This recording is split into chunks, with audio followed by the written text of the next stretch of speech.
Okay, here's that call now to John Coots of the Oakland Press regarding his beloved, and I do mean beloved. We were informed that he would do anything for this car, and nothing in his whole life was as important as this Porsche 924, a very expensive, gorgeous sports car. So anyway, here's the call to John Coots. John Coots here, can I help you? Yes, Mr. Coots? Yes. I'm calling long distance. This is Jake Folsom from Bonner's Garage in Gaelic, Virginia. Yes, sir? You don't know me, but the other day a lady came in here who I believe is your mother. Yes? She brought in a 924 Porsche. It's a Mars red with a black interior. Oh, boy. Yes, okay. What did Mother do? Well, she brought it in. What's the problem? She brought it in for some repair and some paint work to be done. Oh, no. It seems that there were some scratches on the side of the car. Is scratched? We got a busted headlight. Oh, no. And a bumper is dented somewhat, not too much.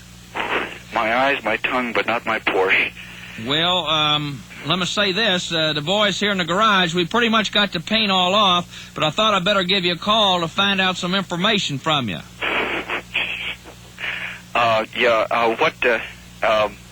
Listen, is the car drivable? Well, yeah, the car's drivable, but we started to paint it red already. Red?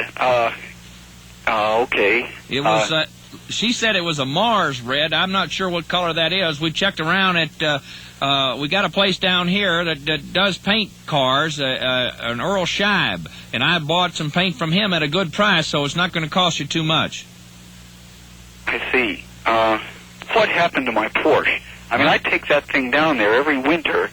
This car lives better than I do, okay? And I wintered, and never a snowflake has touched this sports car.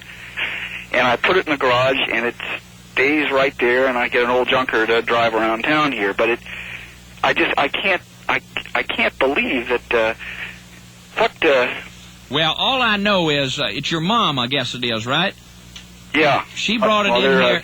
Got it into her head she wanted to drive it. Okay. Well, all right, whatever. She brought it in here to Bonner's Garage. She said, would we repaint it for her? And I said I would. And the boys took the brushes to it and got all that paint off. The boys took the brushes to it? Yes. And we've just got the front end done now.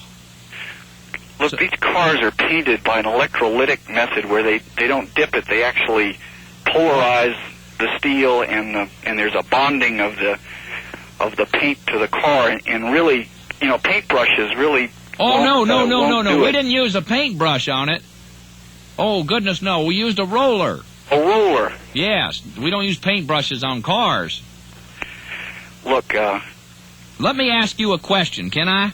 Of course. I thought that these cars were supposed to get good mileage on them. Well, yeah, it does get good mileage. About 30 one of my on the workers road here has been driving it home town. at night, and he says that it should be getting a lot better mileage than what it's been getting. Why is that? Well, he goes 110 miles round trip every day, and he says he's not getting real good mileage on it. Wait a minute. You mean someone in your shop is driving? Well, that's the way. We don't have... See, here's the thing. We don't have a big garage, and this, I think, is an expensive sports car, isn't it? It retails for about $20,000. That's right, and I did not want to leave it on the premises, just in the back there in the fenced-in area, so I had one of my boys, Junior, take it home, so we'd know where it is all the time, and he's got about a 110-mile round trip to go home and back. Wait a minute. I appreciate your consideration, and you're very cordial, and I'm certain very sincere, but nobody drives my Porsche. I mean, if you want us to... Look, I'll get on the road right now. I'll leave the office and I'll get down there right now. If you want, I can be there in 10 or 12 hours. No, that is not necessary. That is not necessary to come down here right away, sir. You do not have to do that. I appreciate. I'm sure you do fine work on all the tractors and trucks down in the hills, but this car has got to be handled correctly, and I can get down there and get the thing back here, and if Junior doesn't need it this weekend, I do. How about that? Well, can you hold on 1 second here? Certainly. Eddie, is Junior back with that car yet, the red one? He's not? No, he's not back yet. Okay.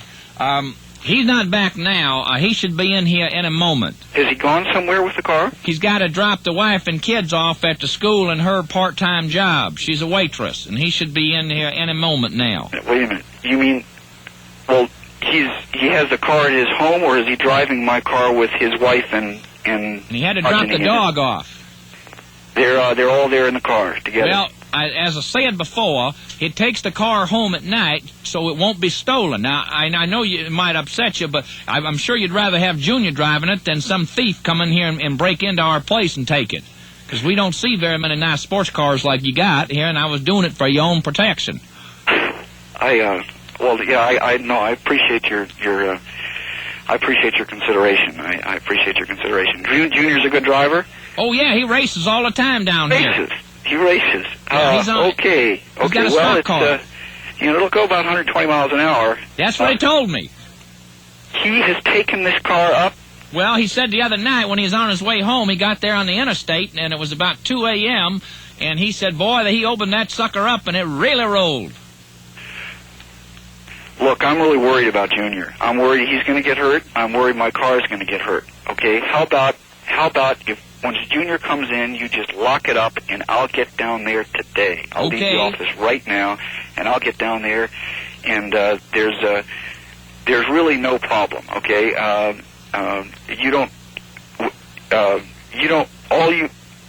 tell you what.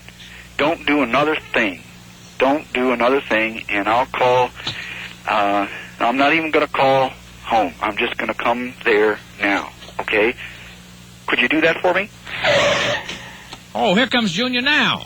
Oh, my sports car? Okay, if there's any problem on your way down, let me give you a number to call. Okay, I'll do that. 298-6080. And that's for Sheriff Purtan. Oh, no! Oh, no!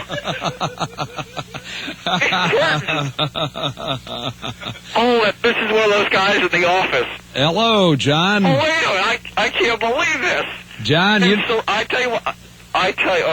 John, you know Ed Noble, don't you? Yes, I know. At the Oakland Press? You and I have met on several occasions. Yes, we have, John. Oh, yes, man, you had me going. I mean, my heart was pounding. Wait a minute, I've got an office full of people here. Well, Dick, I'm glad my sports car is okay, and I'm, good grief. I mean, I really bought it. And I want you to meet Jake Folsom, Tom Ryan here. Yeah, okay. How you doing, buddy? Yeah, Get that dog out of the car. I tell you, you do a great Southwestern Appalachian, brogue. Is that what he was doing? I thought he was doing somebody from Farmington. Oh, John, my best embarrassed. good wishes from all of us here at CK, and thank Ed for writing the letter. Thank you. All right. Bye-bye.